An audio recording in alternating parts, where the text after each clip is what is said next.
I watched Halloween 2, and this movie is weird tonally, structurally. It's not bad weird, just a group of people made a bunch of decisions in a room and nobody stopped them kind of weird.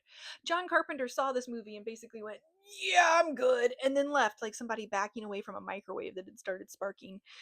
We pick up seconds after the first movie ends, just reusing that footage like Ed Wood.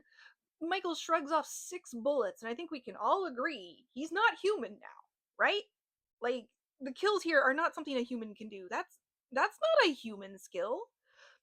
Anyways, Michael sort of slowly ambles towards the hospital to finish the job with Lori while the last starfighter hits on her inappropriately. He's one of the EMTs who brought her here in the first place, making it even more inappropriate. He discovers a nurse has been drained of all of her blood, misses the giant puddle of blood, slips, hits his head, and just functionally disappears for the rest of the movie. Good riddance? At the very start of the movie, Loomis sees a kid in a Michael Myers mask and freaks out on him. And then the kid is hit by a cop car completely out of nowhere, speeding down a road filled with trick or treaters into a van that then explodes, burning the kid to death. It is proven that this was not Michael Myers, so they just killed a teenager. The revelation is discovered with the concern that you picked up the wrong brand of toilet paper from Costco. That thread is dropped about halfway through the movie, and the kid's parents will never know what happened to him. What the fuck? Loomis spends a lot of his screen time giving wildly inaccurate Halloween lore. It's pronounced SOW-an, Loomis. Honestly, I feel like Donald Pleasance was acting in a different movie than everyone else. He's acting like Shakespeare got lost on the way to a courtroom drama and ended up in a slasher movie. He is constantly spouting the worst psychology takes possible with the certainty of King Lear. I diagnose him with evil. What's the treatment? Fire. It's giving peer reviewed. Lori, meanwhile, has developed a psychic proximity sensing and is just dragging her injured self through the hospital, trying to keep away from Michael, who is, during all of this, living his best life. He's slashed all the tires in the hospital parking lot, as well as disabled all the engines of the cars. Not that it took him that long, because there's like 5 people total working in this very large hospital, and somehow Michael has already killed 6 of them. The hospital is super dark, like concerningly so, and there appears to be 2 nurses assigned to 6 infants and 1 adult. Where's the nursing board number? This feels out of ratio. Michael picks them all off, but leaves the babies alone. Go figure.